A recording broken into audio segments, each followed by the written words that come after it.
Part 5 Jerusalem, Israel. Chapter 1. There were few things Ezra enjoyed more than sitting on a beach far away from the concerns of man. He felt fortunate that Morocco had been a place that, while left empty by the war, retained its beauty that had been made so popular to visitors of the Old World. Being away from the world's troubles was the only way he knew to clear his head, and being 10 miles north of what used to be Mohammedia ensured that even if there were refugees or communities, they'd be too far away from him by the time he had taken off. Ezra hadn't intended on ripping Morrison off, yet here he was with one of the man's choppers and a dozen or more bodies he was being held responsible for.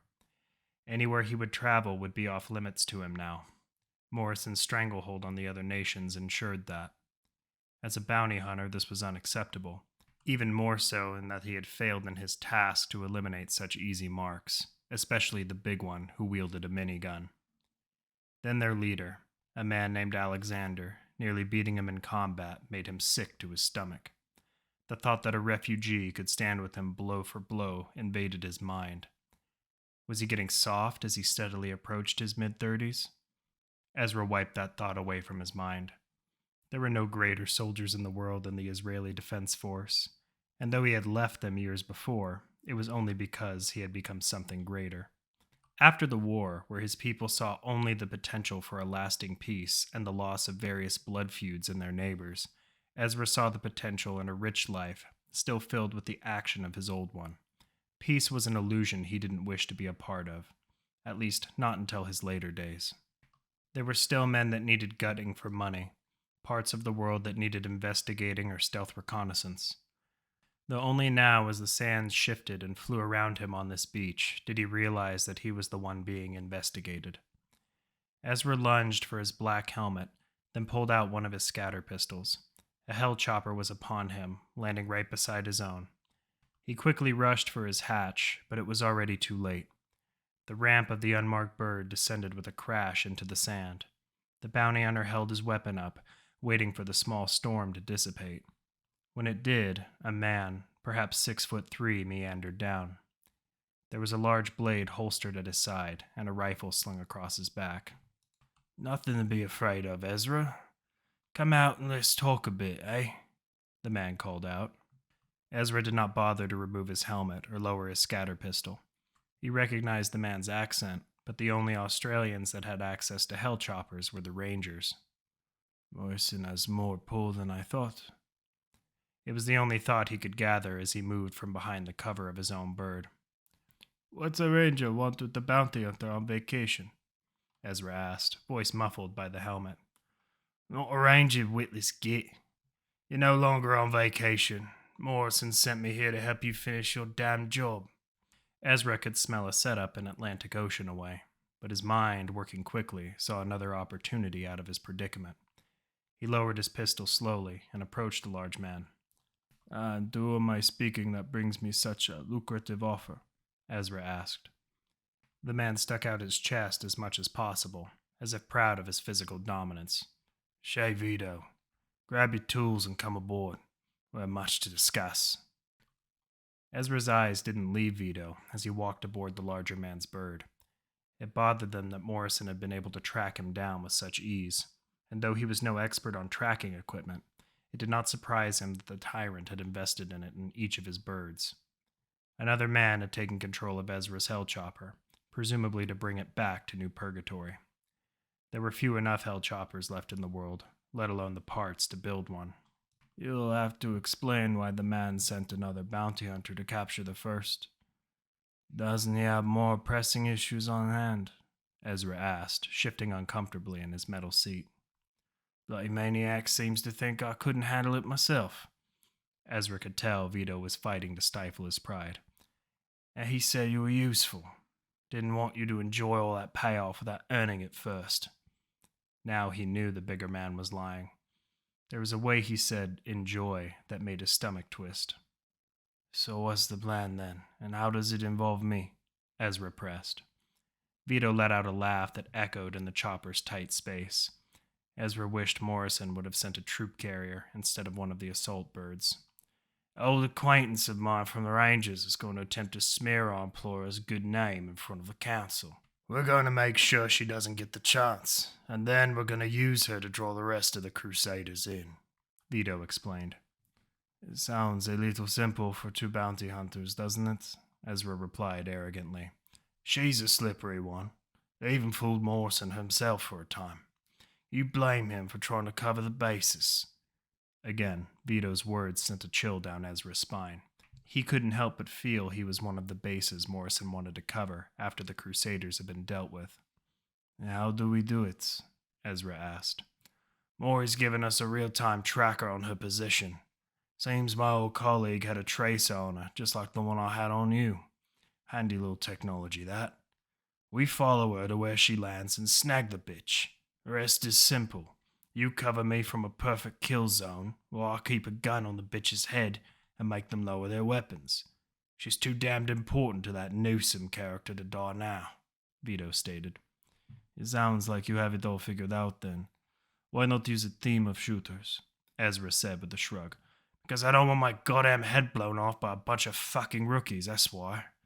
Now shut the hell up. I want to get some sleep before we hit Israel." Ezra stopped his talking and began perusing the rest of the ship, as tight-spaced as it was. Vito had brought along 2 pilots and 3 Marines. They must have been the rookies Vito mentioned. Vito didn't look like the calmest man, yet bringing up Ezra's role in the matter made him especially angry. They were 2 men in the same profession, one that usually dictated a preference to work alone and meant professional jealousy. And he's angry because he's being forced to work with me.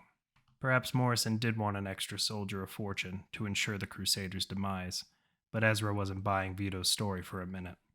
He grabbed a seat back in the hold and began to let his mind relax, all the while formulating his way out of this mess and into a new one on his own terms. Neala woke up in a cold sweat from her bunk. It was the same nightmare she had been having off and on for a year, that her cover had been mysteriously blown while still infiltrating Morrison's base. It always played out the same way. The man in charge would bring her into his office and then expose every little lie, explain every little ramification for the Rangers, even if she claimed she was a rogue agent. And then, when Morrison had finished breaking her mentally, he would bring her up to the roof of his tower and cast her off. She always woke right before slamming into the pavement. Those nightmares would be gone soon. The information she had on Morrison and anyone else associated with him was too much to ignore. She had transcripts of every shady deal, every civilian structure wiped out, and even an admission from Maury that Russia would never see Cloudbreaker so long as he drew breath. When she told Jack her plans, he didn't seem to care. Why would he? She had left them high and dry like he had with her. It had cost her the only life that gave her meaning. Being excommunicated from the Rangers was like losing an arm. Neala knew the only way she could claim her innocence and separate herself from the Crusaders was by setting up a meeting with the Council of Six. If there was any fair and balanced governance left in the world, it had to be them. And while she wasn't blind to the power Morrison may have held over the other nations, she knew this would be the only way to clear her name. Assuming that they would be totally neutral was a lie she was telling herself, but it was possible the Israeli and Russian ambassadors would see the issues her way. Neala also knew, successful or not, that she would not return to Jack after all his lies. He had become as bad as Morrison. All the lives, both living and dead, he had sacrificed over the years. Careers, love, resources, all spent on a selfish goal he could never accomplish. Neala would have Morrison in chains after a half hour with the council, if only to spite Jack even more. If that bastard had no problem ruining lives, then she had no problem ruining his life's goal. She would take down Morrison without any more death and murder. Failing that, she'd at least make the world think twice before trusting John Morrison again, and that would be more than the old man had ever done. Neala ripped the 3rd set of sheets and blankets this week from one of the bunks. There was only one left, and she hoped the chopper would reach Israel before she had the opportunity to sweat through those too. After tossing them with the rest of the damp sheets near a viewport, she dug into her case of rations. There were mix-in sports drink packets, a hunk of stale bread, and a package of beef jerky. She sprang for the package and grabbed one of the small packets of the sports drink mix, pouring it into a bottle, then shaking it vigorously. She doubted there would be time to eat a real meal again before the case was over. For now, real or not, The jerky tasted like steak. Nail had been skipping meals since she was nearly shot down over Queensland. Some weeks ago. At first, she believed it to be refugees, but as she drew closer to Sydney, it became more apparent who was gunning for her.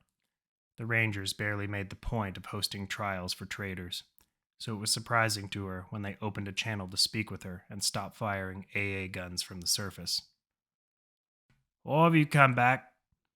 Naola recognized the voice as Ranger Commander Helio King, a man many of her colleagues called the Executioner for his willingness, or better still, zeal for handling traitors. "I'm reporting back for duty, King.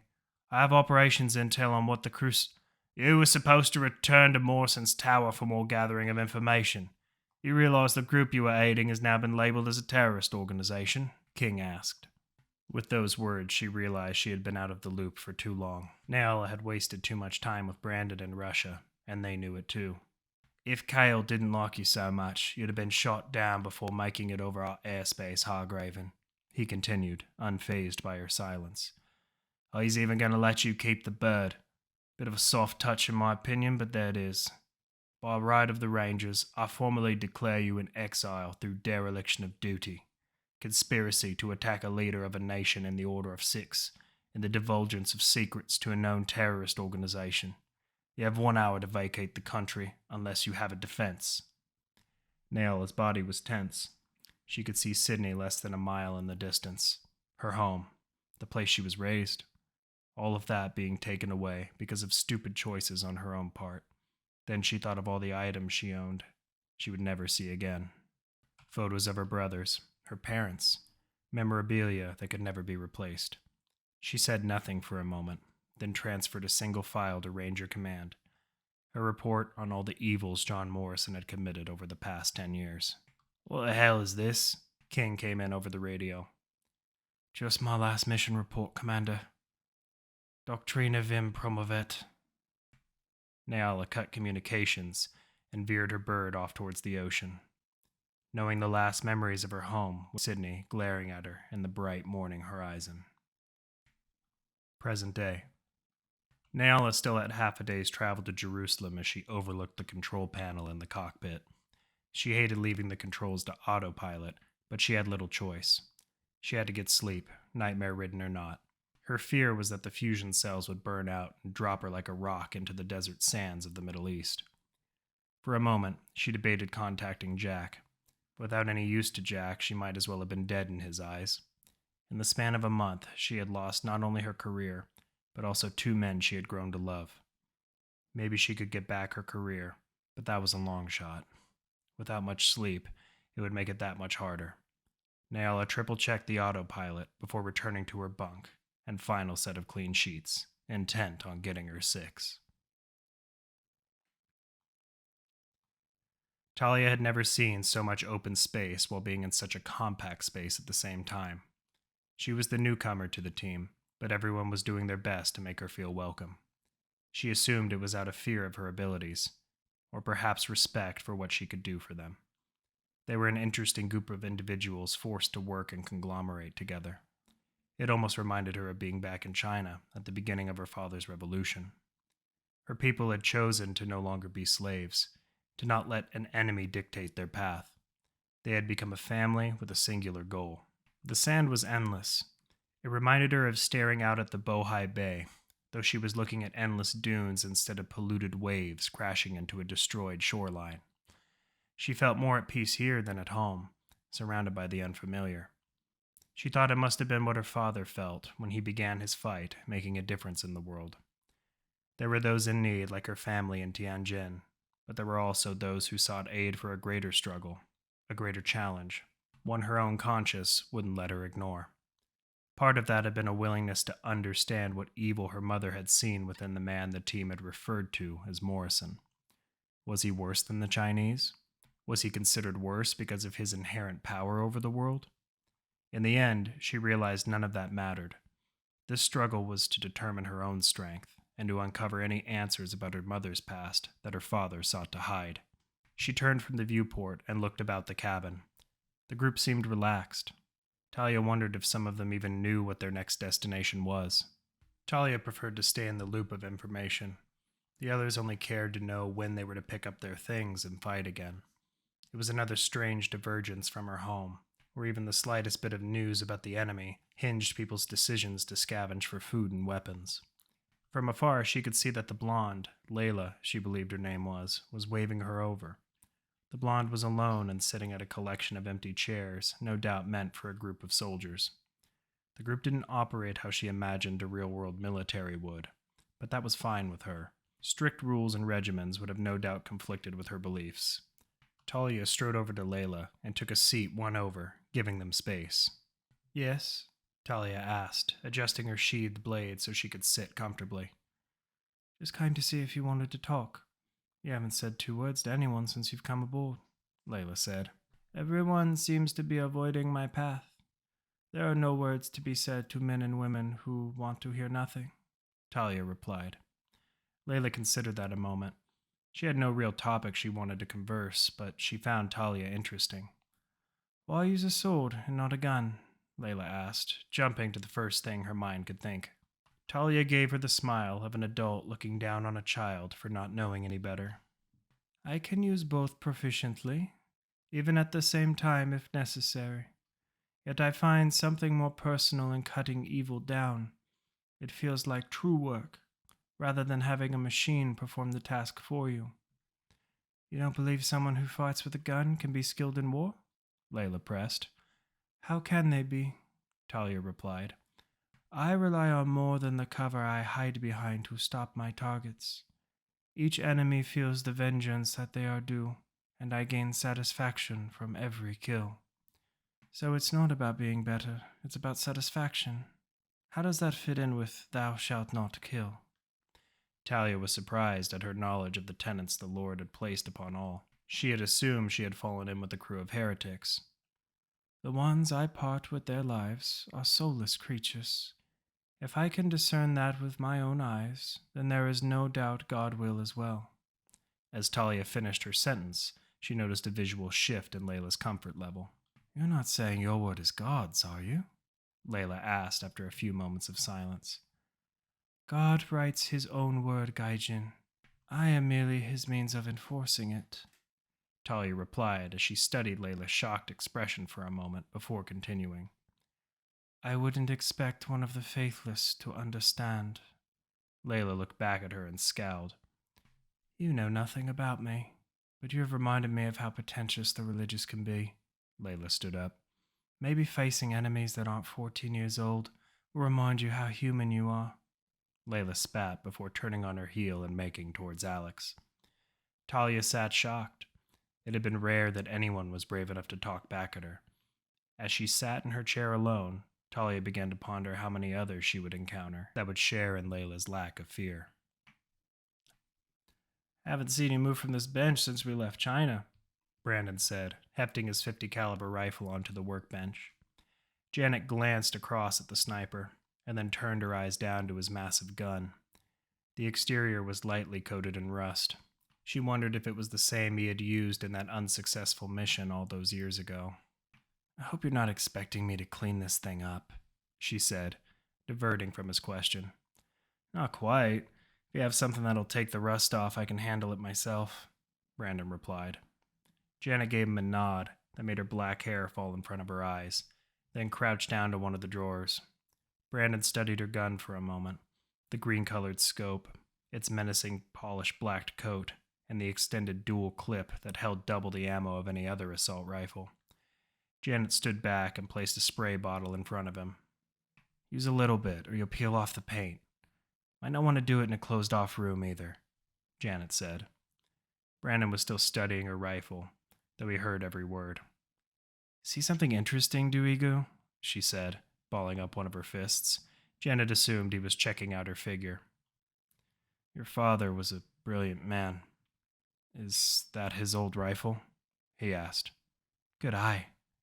I'd forgotten you were just a few years younger than he was when all that shit went down, Janet replied, feeling embarrassed now instead of angry. That was becoming more common these days. I wish I had been better then. You might still be here today, Brandon said. Yeah, maybe, she replied. He always had a soft spot for rookies. Brandon scoffed at that. She wasn't wrong, but he knew he had been anything other than a rookie. He was good at talking people up. Maybe he had to. Jack and Otto were hard asses back then. Not much has changed, Janet responded. I used to hate it, but I suppose it was to make me feel better. Back home, I was top of the shit. They saw that arrogance on my first day. Janet laughed lightly as she began spraying Brandon's gun. Hard to imagine you being arrogant. You're always so damn quiet, and when you do speak, it forces everyone to pay attention. Good, Brandon said with a smile. That's Eric's influence. His eyes dropped back to her rifle. I don't suppose you could cook up some of those mods for my own rifle. Janet gave him a quizzical look, then fell back into her hard expression. Tell you what, Brandon. You tell me what my father's squad was about, and I'll see what I can do. It was more than he expected, given her attitude, but Brandon didn't care about revealing old secrets. Those days are long gone anyway. Where do I start? He asked. Janet reached for a rifle and set it against the table. Then she started looking the 50 cal up and down. Why were you formed? She asked, never taking her eyes off his gun. We were supposed to be the prototype for the world's own Special Forces unit. The United Nations gave the Americans the task of putting together a team of the best soldiers from countries of their choosing. SOG worked with their equivalents across the globe. Jack was a SEAL, Otto was a Green Beret, but their talent for killing made them obvious choices. Your dad was a coal machine soldier and a weaponsmith out of Italy and wanted U.S. citizenship. Nayala was a top graduate from Australia's Royal Military College and an officer. They picked her because she was a member of the Rangers when they were getting their start. I guess they wanted someone with espionage experience. Dellen was picked because he served in the Special Air Service. He saved a lot of men at home and abroad with his doctoring, but could hold his own in a fight. That kind of experience is hard to find. Safix was a French brigadier, and before that a technology specialist. Brandon stopped and watched Janet pull apart his gun, something he hadn't done in almost 10 years. I can hardly believe this thing still fires, she commented before looking up at him. What about you? Where did you serve? Joint Task Force 2 in Canada. I was top of my unit in long-range operations, which means I'm almost as good a shot as you, Brandon said. Janet finally laughed. All that meant was that I could be my own spotter. That was rare back then, Brandon explained. What about the rest? Janet pressed. That was it. The rest of the people that died on our mission were people like Alex. Refugees, I mean. But during the Freedom Wars, we were it. Operations didn't last for more than a year, and we never did transition to being the UN's SFU. But we did decent work. Maybe if the Russians and Chinese had been involved in the Cloudbreaker program, rather than border disputes and land wars, the real war wouldn't have happened, Brandon said with a sigh. You really believe that? Janet asked. I don't see why not. The shit we were doing was turning the tide against the startup piracy and terrorist groups. We were even liberating countries in South America from the drug lords. Africa was on the list, but between Ebola, the other diseases, and the warlords, the states pulled the plug. And then the war happened, Janet finished. Yeah, we all had the fortune of being on leave in New York at the time. Looking back on it, I thought we were damn lucky. But your dad knew better, Brandon continued. Are you saying they pulled you back because they knew war was coming? Janet asked. I don't think anyone knew for sure, Brandon replied. But I remember the brass asking us if they wanted to move our families in the city. Too convenient for my tastes, but then again, I was just a kid, Brandon explained. So you all survived. What did you do after? We all knew there were going to be substantial changes. Our program was swept under the rug, mostly because the UN didn't fucking exist anymore. Dallin wanted to go home, so he and Jack left for London, first of many of those trips. Civics went to China to figure out who started the war. Otto jumped back into the military as soon as he could until Morrison took over. Your dad had money and focused on raising you, I assume, amongst working on innovative designs for weaponry. Nayala went back to work for the Rangers, and I traveled the East Coast on foot for a few years, sharpening my skills and killing the raiders that sprung up from the prisons that didn't get demolished. Jack got a hold of me in 2025 to tell me to come home. I wasn't exactly sure what he had been doing or what he was planning, but I came back.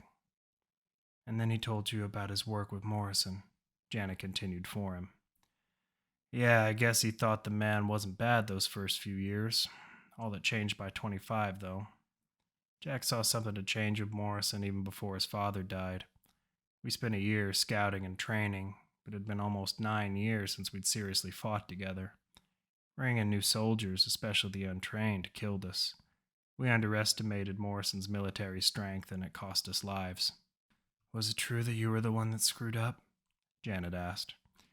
Brandon turned his head away for a moment, then reached into his jacket for a cigar. He just chewed it for a moment before looking back Janet's way.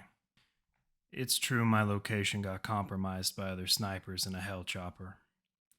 By the time I could focus on the team again, your father was already dead, and Nayala was getting the rest of the team out in her bird. It all happened way too damn fast for me to react. You know the rest, I'm sure. Dallin likes shaming Jack about it every chance he gets. Plans rarely survive contact with the enemy. I played my part in our failure, but the truth is that we weren't ready. Jack rushed us to an opportunity, and we're all paying the price for it now. Janet gave him a nod and went back to work on his rifle. For what it's worth, I don't blame you for what happened to my dad. We've got a chance to fix those mistakes now, Janet said as she scrubbed at the rust.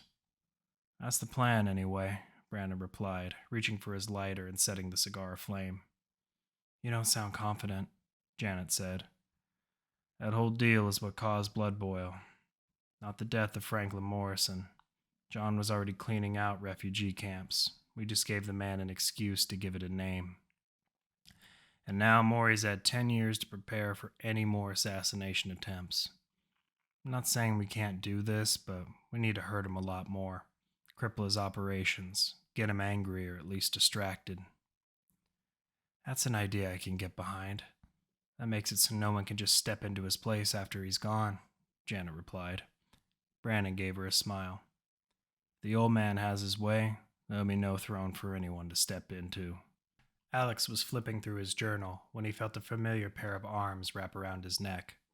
Layla planted a soft kiss on the side of his head before laying her head on his shoulder. Any changes since the last time you read it? She asked. Oh, I fucking wish. Alex shook his head and tossed the journal under the small metal desk in the bunk room. They were alone together for the first time since London. Have you been sleeping well? Layla asked. Not really, Alex replied, looking down at the floor. Layla forced him to turn his chair around to face her. Eli? Alex nodded his head. She could see that his eyes were wet and red, but just let him crash into her arms. Everything we talked about, everything I'm afraid of, it happened to Eli. I just didn't think it would all happen this soon. Shh, Layla replied to his sullen words. You'll be all right. We all will. He tried to shake his head, but she just held on to him tighter. I could tell you were holding it in, she continued. Nothing lasts forever, love. Not our friends, not this war, not even us. He raised his head and looked in her eyes. Others might have thought Alex's emotions raw, though rare, but it was only because he kept them in. Layla understood. She and Elias had been the only ones he had been comfortable enough with just to let things go. The last few months, however, Alex had been even more reticent. You don't like hearing it as much as I hate saying it. Life doesn't always give us a chance to keep everything we want, or everything we fight to hold on to. I know we both want change, but we both know that path is the surest to hell. Yeah, but now it hits. Fear is gone, death is here, Alex replied. We're walking that hateful path without a vision of the end, just a goal. As long as that goal doesn't turn into an obsession like it has with Jack. I can see the hatred in his eyes, even with the changes he's trying to make. When Morrison is dead, he will find someone else to bring down, and he'll drag everyone else down with him. The old man won't stop until the world is empty or he's dead, and I don't want that to happen to you. We must stop fighting one day, Layla said. It's a change I'm willing to make, Alex answered. Layla stared into her love's eyes for a time. She desperately wanted that to be true, but in the deep recesses of those brown and black eyes, she could see the same fire that was in Jack, and she knew Alex would never give up fighting entirely. But that fire had made her fall in love with him. He was a man willing to give up everything to fight for his cause, a revolutionary like the ones in her old history books. She thought he might have believed what he told her, but his war would never end. She could accept that, but there would need to be a break, and this was her way of bargaining. Good, she replied, kissing his forehead and placing her palms on his temples. Because if you said you wouldn't, I'd have to tell the others you like to cry like I do. They smiled at each other for a time before Layla broke the silence. Are we headed back home? Everyone's noticed we're going west. Not yet, Alex replied as he dried his eyes. Jack and I talked. We're making one more stop. We're going to get Nayala back in Jerusalem. Jerusalem? Layla was taken aback. If what the Chinese soldier told you was true, we'll be shot out of the sky. The old man is working on that. Says if we're not there long, we won't attract any unwanted attention. We'll all be on the ground apart from Tom. He's our way out. Tracking Nayala down won't be easy, Layla stated. Mikhail knows how to handle that. We're putting him down before the rest of us to find her chopper. Then her, Alex explained. That doesn't sound like a plan Jack cooked up. It's not. The old man wanted to find her bird than rush in and grab her. I'm not about to lose any more lives out of impatience, Alex said. Do you think she'll have enough time while we sit around and wait? Layla asked. Alex shook his head. It's not like we won't be ready to strike when Mikhail's found her, but I'd rather have Jerusalem's defenses cased before we walk into another trap. Hopefully, Tommy can drop us in and get us out quick enough before the local military knows what happened, Alex explained. Better than landing in the city and hoping no one recognizes us or Morrison's chopper. I get the feeling he's tracking it, though. There's been too many times where they found us or were waiting for us, Layla countered. That thought has been running through my head since we took you home. Unless the mercs he sent after us were damned effective trackers, they've been too accurate to be without aid. She could tell he was getting upset again. His tone had changed from sad to angry. Maybe they're already waiting for us, and I'm just leading us into another fucking trap, Alex spat. Layla moved in close and hugged him, pressing her head against his chest. Even if they are, I'll know we'll adjust. She closed her eyes and squeezed him. The world has never seen a group like this before, and they may not ever see it again. Alex put his hand on her head, stroking his fingers down her hair. And we'll give them a show they won't forget. When Alex woke up, he was still in the metal chair with Layla. She was wrapped up in one of the nearby bunk sheets, still attached to him. There were others passed out on the remaining bunks. Otto and Tommy snored loudly, while others like Brandon and Janet made him wonder if they were sleeping at all. By the inertia of the craft, he could tell they were still in the air, but they were nearing their destination. Alex imagined there was at least a half-day's trip ahead, though Nayala was probably already on the ground. Alex could only hope there would be a delay in her flight or meeting with the council. She could already be dead. He stretched his arms, trying not to wake Layla. He turned his focus to the woman wrapped around him. Alex wasn't ready to wake her. Fortunately, he didn't have to. Several loud slams at the door proceeded to wake the rest of the crew. Food's up, kids. Alex could hear Jack from the other side of the metal door. There was a collective set of groans from the crew. When Layla stirred, she looked up at Alex. How long have you been awake? She asked. 10, maybe 15 minutes. Didn't want to move you, he replied. She smiled at him. Thanks. She stood up and tossed the blankets onto the empty bunk. Jack continued banging on the door. Shut the fuck up, old man. Otto's voice boomed louder than the thumps Jack was making. If the rest weren't awake yet, they were now. Alex followed Layla outside the bunk room and saw 4 plates filled with food he had no idea they had procured. What's all this, old man? Secret supply. Packed up where you damn vultures couldn't find it, Jack said. The air inside the chopper had a thick scent of bacon, fried spuds, sausages, and eggs. Scrambled, poached, and hard-boiled are on the first 2 plates, Jack explained. You can't figure out the rest for yourself, then God help us all. You did all this? Layla asked. Yeah, it's amazing what you can do with a blowtorch and a few sheets of metal, he said with a mocking grin. Neither Layla nor Alex cared how it had been done. They were both hungry enough to devour anything short of dirt and engine degreaser. Eventually, the rest of the team, Otto included, made their way out to the smorgasbord Jack had prepared just hours earlier. What hair got up your ass, Jack? Tyler asked, chomping down on a large piece of bacon. What? He replied, sipping from a water glass. A man can't make a meal and not get interrogated? Tyler ignored him and kept chomping into the bacon, but Jack kept speaking. We've all been through a lot these past few weeks. We're about to go through a lot more. I figure we deserved a reward. The team shared their stares of disbelief around the floor that they sat, but they all knew the old man was right. I know some of you think we're going back to New Purgatory, but that's no longer the case, Alex began. What the fuck? Why not? Janet protested. Alex could see by the looks on Tyler and Dellen's faces that she was not the only one displeased by the diversion. We're about a half a day out from Jerusalem, Alex continued. Jack picked up a transmission from Nayala about 2 nights ago. Brandon stopped eating and set his plate aside. No, the sniper said softly, formulating ideas in his head. The Rangers expelled her and nearly shot her down. Now she's making for the council to clear her name, most likely, Alex continued. With what? Information on this group's operations? Talia asked. That is a plausible notion, Mikhail answered, although that information could be easily attained through her capture. Exactly, Jack said. But I'm not so quick to believe she would sell us out. Me, maybe, but not this outfit. Nayala has more valuable information that could hurt Morrison if the council hears it. What's that? Alex asked, one brow raised. Before Jack could speak, Brandon replied for him. She spent the better part of 8 years in Morrison's tower playing secretary and advisor.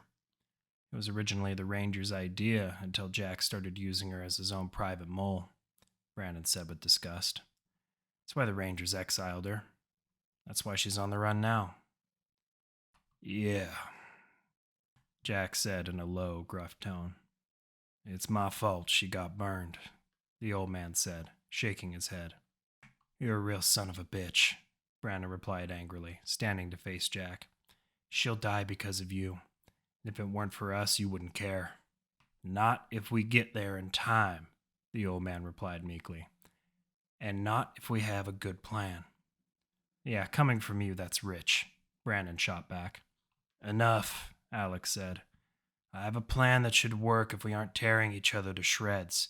You can follow it and make suggestions, or walk out the fucking hatch for all I care, but just listen.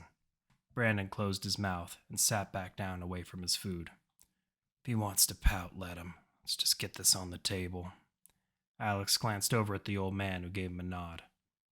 All right, here's what we're gonna do.